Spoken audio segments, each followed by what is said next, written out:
कहीं कुलाबा में दारा सिंह साहब वहाँ आए हुए थे कोई इनॉग्रेशन करने के लिए। तो मेरे पिताजी भी रेसलर थे एंड वो भी लंबे चौड़े थे एंड कैसे ना कैसे वहाँ हमें 3 टिकटें मिली, मैं और मेरी सिस्टर और मेरे फादर। ये मतलब ये दिन मैं अभी भी बता सकता हूँ कि ऐसा लगता है जैसे कि कुछ 4-5 दिन पहले की बात है ये, क्योंकि ये जो मैंने टी शर्ट पहन रखी है इस पे एक शब्द लिखा था किल रॉय। उस वक्त एक टी शर्ट हुआ, मतलब कंपनी का नाम था किल रॉय, अब वो कंपनी बंद हो गई है। So I still remember this photograph as if it was clicked about 5 days back only. I tell you one small story जो हमें मालूम है दारा सिंह जी के बारे में, शायद इस किताब में ना हो। दारा सिंह साहब की एक मिथ थी, लेकिन बचपन में जब हमें ये नहीं पता था कि ये मिथ है, हमें लगा कि ये असली में है। हमें ये पता था कि दारा सिंह जी के पीठ पे त्रिशूल है। ये कमाल की बात है, तो हम यही सोचते थे कि इनकी पीठ पे कोई त्रिशूल है और अगर इनको गुस्सा आएगा तो दारा सिंह साहब की तीसरी आंख है वो खुल जाएगी। ये मैं भगवान कसम कह रहा हूं कि मुझे यही मालूम था कि इनकी तीसरी आंख भी है, कि इनको गुस्सा नहीं आना चाहिए, क्योंकि अगर ये लड़ते वक्त कोई 3-4 राउंड हार जाए तो चौथे राउंड पे अपनी आंख खोल के तो उसको पीट देंगे। तो हमें तो यही पता था, हम तो यही जानते हैं कि अगर शक्ति की बात हो तो यही मालूम है कि दारा सिंह जी का नाम ही लिया जाएगा। शक्ति मतलब दारा सिंह जी। यहां तक कि ये नाम इस इंडस्ट्री के अंदर अमूमन तौर पे ऐसे भी लिया था, ओ क्या अपने आप को दारा सिंह समझता है क्या बेटू, तो मतलब अपने आप को पहलवान समझता है तू। सो आई हैव, मैंने बचपन में वो स्टेडियम था वल्लभ भाई, हाँ, तो वहां मैंने कितने 2-4 मैचेस भी देखे हैं उनके। वहां जाके बैठ के देखा करते थे कि कैसे उछल उछल के मारते हैं। So I was very happy that अगर मुझे ये मौका मिला कि उनकी बुक आके मैं अनवील करूं। एंड साथ में आज बगड़ साहब भी यहाँ बैठे हुए हैं। मैं इनके बारे में बताऊंगा कि मैंने अपनी फर्स्ट फाइट, फिल्म इंडस्ट्री की जो फर्स्ट फाइट है, वो बगड़ साहब मेरे यहाँ मेरे फाइट मास्टर रह चुके हैं, जिन्होंने मुझे काफ़ी कुछ फाइट के बारे में सिखाया। और पहला पंच मेरे मुंह पे जिसने मारा था वो गुरबच्चन साहब भी वहीं बैठे हुए हैं। इन्होंने पहली बार मुझे मारा था फिल्म के अंदर। एंड किया था so it's a very special occasion and I won't take much time and I will. Are we going to have question answers? No, they will. But before that, an AV has to play. Oh Akshayji. yeah. Yes. So and let's play there is that. a small AV which I requested Vindu sir to just get ensemble all his work together, and so we all can see it. So here is the AV. Let's watch. The weakest boy in class till the 8th standard, and my father would tell him कि it's a curse कि मैं आपके घर में पैदा हुआ, सब लोग मेरा मजाक उड़ा रहे, दारा सिंह का बेटा, मुझे रोना आता है। बोला रुक जा, लंबा हो जा और तब तेरी एक्सरसाइज स्टार्ट कराऊंगा। तो 8th स्टैंडर्ड से मैं स्टार्ट हुआ और बॉडी बनाई। ये ऐसे जैसे ये अक्षय कर रहा है, अभी इसका बेटा कर रहा है, जो स्टंट्स और सब वैसे हम लोगों ने भी बहुत किए। तो जब डैड अच्छे होते हैं, अपने बच्चों को अच्छी तरह सेहत के बारे में सिखाते हैं, तो बच्चे भी खतरनाक दिखते हैं। वो भी बहुत बड़ा खिलाड़ी निकलेगा, 100% आ रहा हूँ। And if Vindu requests me quite a lot, maybe. कर दे। Don't worry, there's only one Akshay Kumar, and एक ना एक दिन घर पे जाके धरना करेंगे और ये फिल्म बनेगी। दारा सिंह तो नाम ही आपको पता है इतना स्ट्रॉन्ग है, इतनी उसमें ताकत है। और अदर देन द फैक्ट कि उनकी इतनी बड़ी इमेज थी, इतने बड़े रेसलर थे और मूवीज़ में, स्टंट मूवीज़ में बहुत बड़ा नाम था और बहुत ही अच्छे इंसान थे। मैं 2 साल पहले पंजाब गई थी और पंजाब काफ़ी बार जा चुकी हूँ, लेकिन जब इस बार गई थी तो उनका नाम पता नहीं क्यों घड़ी घड़ी मेरे सामने आता जा रहा था। और वो पंजाब की जो मिट्टी है उसमें से मुझे प्रेरणा मिली कि ये एक तो दारा सिंह का नाम मेरे सामने घड़ी घड़ी आ रहा है। वो लोग कहते थे ये 10 मिनट की दूरी पे दारा सिंह का गांव है धर्मोचक। दारा सिंह ही हम कुश्ती देखने जाते थे शाम को जब वो यंग थे। तो ये घड़ी घड़ी मेरे सामने आ रहा था और मुझे लगा ये कोई हिंट है कहीं से, और मैंने एक स्टोरी शुरू कर दी। नींव कहानी की ये थी कि मिट्टी से जन्मा हुआ एक इंसान है दारा सिंह, और इतना स्ट्रांग, इतना मजबूत, और जब वो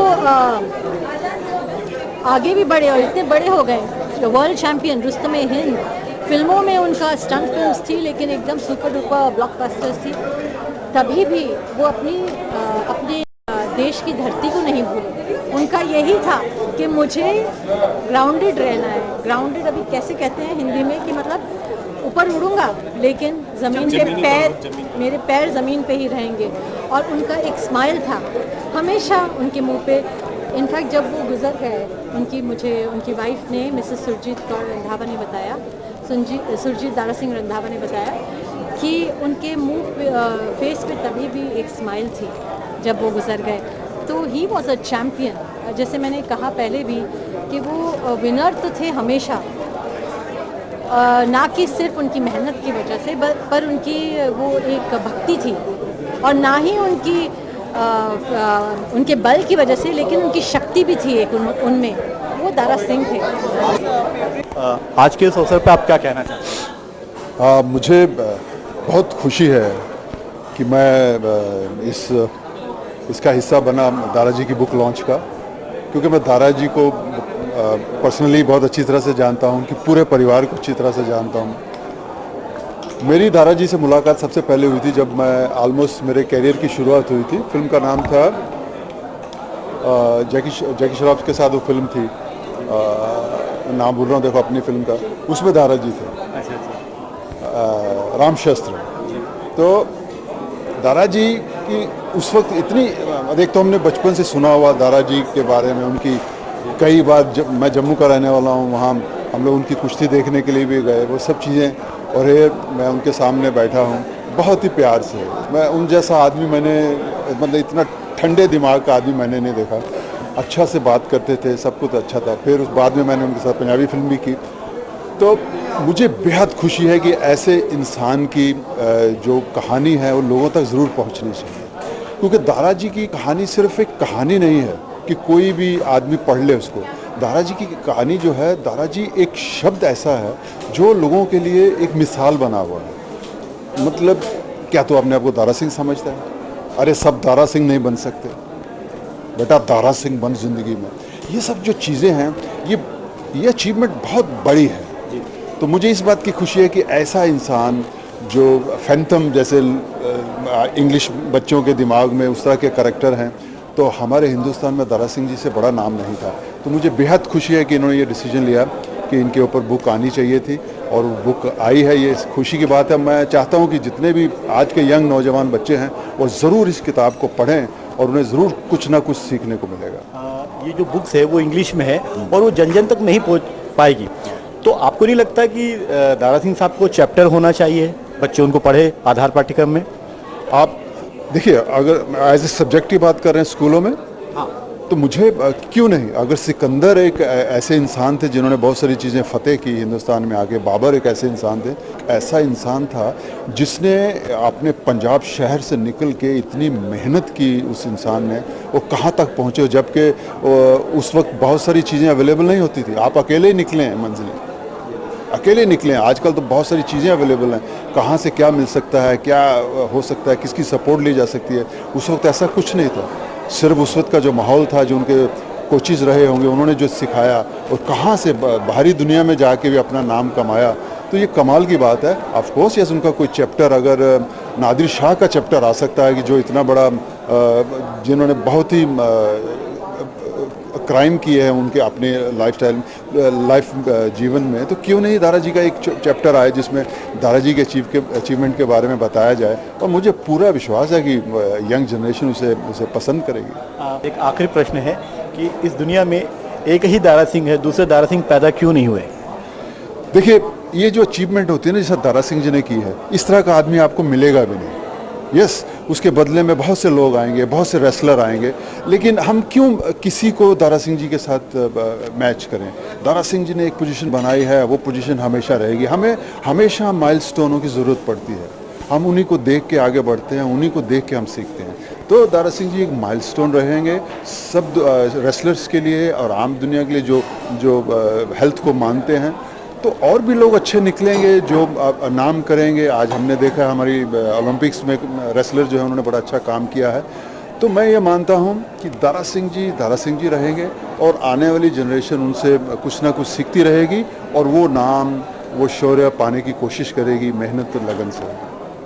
थैंक यू। सबसे पहले आयुन की तरफ से आपको बधाई। आज के इस अवसर पर आप क्या कहना चाहेंगे? मुझे लगता है कि हमारे पिताजी की ब्लेसिंग्स ऊपर से हैं और बहुत लोग, मुझे लगता है पूरा देश उनसे बहुत प्यार करता है और इतना प्यारा इवेंट हुआ है कि मुझे बहुत खुशी हुई है।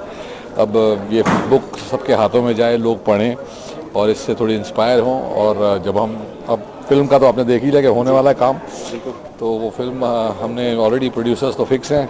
हीरो और डायरेक्टर की बात है और हीरो अभी आज लगता है कि उसने बोल दिया कि मेरे पीछे पड़ेगा तो करूँगा और मुझे नहीं लगता कि उसको बहुत बॉडी बनाने की ज़रूरत है। अक्षय कुमार इतने ग्रेट एक्टर हैं कि वो दिखेगा कि वो मतलब दारा सिंह हैं। पहली पिक्चर में हमारे इंटरवल तक वैसे ही सरदार हैं, इंटरवल तक वो सरदार है। तो पगड़ी में अक्षय वैसे ही बहुत हैंडसम लगते हैं और बहुत है भी डेडली, सुपर फिट है। तो ये फिल्म बहुत जल्द आपको दिखेगी। हम चाहते हैं कि बुक्स के अलावा सरकार इनका चैप्टर शुरू करे, आधार पाठ्यक्रम में बच्चे पढ़े। आपको इसके बारे में आप क्या कहना चाहिए? एक हरियाणा में एक स्कूल है और एक 5-6 स्कूल हैं। उन लोगों ने मुझसे बात की थी कि भाई हम लोग दादाजी की बुक जैसे होता है ना बच्चों को इंस्पायर करने के लिए हम डालना चाहते हैं। तो मैंने कहा प्लीज़ डालिए। तो उनने अपने स्कूल में वो बुक डाली हुई है और सारे बच्चे वो स्कूल में बुक पढ़ते हैं और उससे इंस्पायर होते हैं। तो हरियाणा में अगर कर सकते हैं तो मुझे लगता है पूरे देश में भी कर सकते हैं। और हम लोग वैसे नहीं है जो जाके बोलते हैं भाई हमें पद्म भूषण दो, डैडी के लिए पद्मश्री दो। डैडी ने कहा था बिंदु ज़िंदगी में याद रखना मेरे नाम पे रोड तक नहीं होनी चाहिए। मैं नहीं चाहता कि जो रोड पे हमारे लोग रह रहे हैं वो ये भी नया रोड है। जाके डैडी ने अपने MP फंड से वो रोड को बहुत ब्यूटीफुल बनाया। मतलब नाम मत चेंज करना कभी ज़िंदगी में, क्योंकि लोग इससे बहुत तकलीफ झेलनी पड़ती है। लोगों को अपने एड्रेस चेंज करने पड़ते हैं। मुझे बिल्कुल नाम चेंज से बिलीव नहीं है, कभी कोई चीज़ का नाम चेंज नहीं होना चाहिए। तो आई थिंक वो ऐसे थॉट्स थे उनके। हमने कभी लाइफ में कोई चीज़ के लिए गवर्नमेंट को बोला नहीं कि हमारे डैड को मिलना चाहिए या कुछ भी। तो वो जो उनके नसीब में था वो लेके गए और हमारी नसीब वो बना के गए। दारा सिंह जी बहुत अप टू डाउन थे, आज के दौर में सब लोग उसको फॉलो नहीं कर रहे, उसकी क्या वजह है? देखिए वो ऐसे लोग बनना बहुत हार्ड है, ये यानी बहुत इजी नहीं है। ऐसे ग्रेट लोग यानी ये पैदा होते हैं। मतलब जो लोग हैं, आज अक्षय फॉलो करता है, डाउन टू अर्थ ही है, दिख रहे हैं आज अपने कैसे किस तरीके से उसे किया है। तो आई थिंक जो करना चाहते हैं वो करते हैं और जो कहीं नहीं कर पाते अपने अपने ह्यूमन नेचर के ऊपर है। हम लोग सबको तो ये यानी डैडी भी यही बोलते हैं ज़मीन पे रहना, अक्षय भी बोलता है ज़मीन पे रहना, हम तो ज़मीन पे ही हैं भाई, अभी लेट जाएंगे। डैडी की कौन सी ऐसी बात जो आज भी आपको याद आती बार बार? डैडी की बात है सिंपल थी, वो बहुत ही सेटिस्फाइड आदमी थे। मतलब वो आदमी थे कि यानी जैसे उनकी हमें बोलते डैड कुछ नवा खरीद लो, शर्ट खरीद लो, जूते खरीद लो, पैंट, तो नहीं है ना मेरे पास या 5, 7, 10, वो उसमें ही खुश थे। और कोई भी चीज़ की उनको एक्स्ट्रावेगेंस कुछ भी ये कि आपके पास कौन सी गाड़ी है और क्या है, वो सब उनको कोई बॉदर नहीं था। तो वो जो सिंपल आदमी थे वो मतलब और सबसे मिलते थे, प्यार से सबसे मिलते थे। कोई भी हमारे घर में आता था तो दारा सिंह से मिल के ही जाता था, ऐसा नहीं है कि नहीं मिल सकता। तो वो अलग ही आदमी थे, सबके लिए टाइम निकालना, सबसे प्यार से रहना। एंड आई थिंक वो हम लोग सब तो उनकी जूती भी नहीं है, ना कभी बन सकते।